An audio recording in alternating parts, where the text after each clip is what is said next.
And if he has not convinced those who voted for him, you voted out. Mr. President, let me start also by thanking the mover of this motion because he has done a very, very human job and taken the bull by the horn. And also to commend my colleague who have said one or two things about this motion. Mr. President, in your earlier submission, you said, what are the solutions? And I agree with you because for my state, we are yet to conduct the local government election. And so far so good, we are watching and looking at the process. And there are some school of thought in the past who have suggested that we should expunge local government from the constitution. There are some school of thought that believe that local government should not be part of constitution as a result of what is currently happening.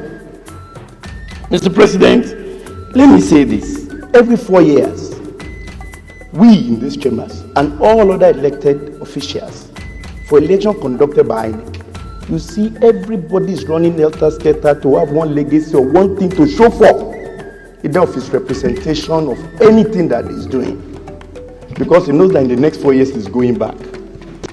And if he has not convinced those who voted for him, you voted out. So there is expectation. But at the local government, it's not the same. It's not the same. So for the school of thought that believe that INEC be empowered to conduct this election is because there should be expectation. It will be far, far better off than what we are witnessing. It will be far better off.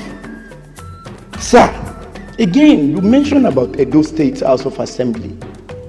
Yes, they have 10 honorable members out of 24. It is our duty, Mr. President, to ensure financial autonomy for all the state assembly.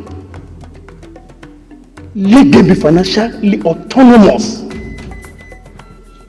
If we really want solution, because they are talking if we don't keep bringing the governors, there will be we cannot succeed.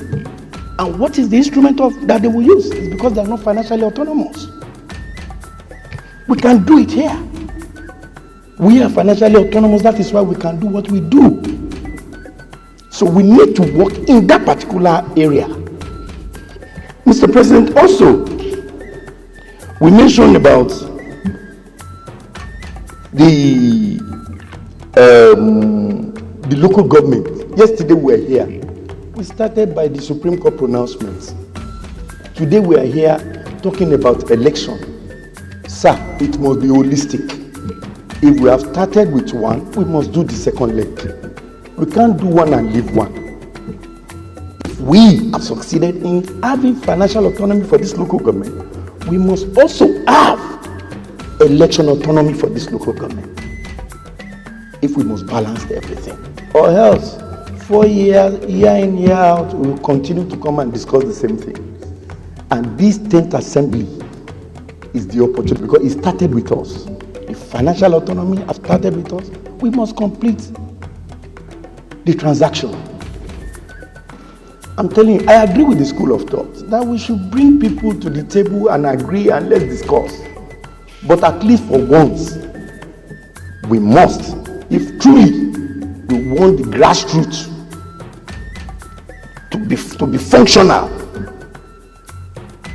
The federal government is settled at the federal level, the state is okay, but at the local level, there is nothing. So please, Mr. President, I join my other colleagues who have made various suggestions to say that there is urgent need for us to address this deplorable situation. Thank you, Mr. President. Awikonko fún ìpínlẹ̀kẹ̀ òtítọ́ àti àwíjàre ẹ tẹ̀lé wa lórí YouTube, Facebook, Instagram, Twitter àti TikTok pẹ̀lú www.awikonko.com.ng.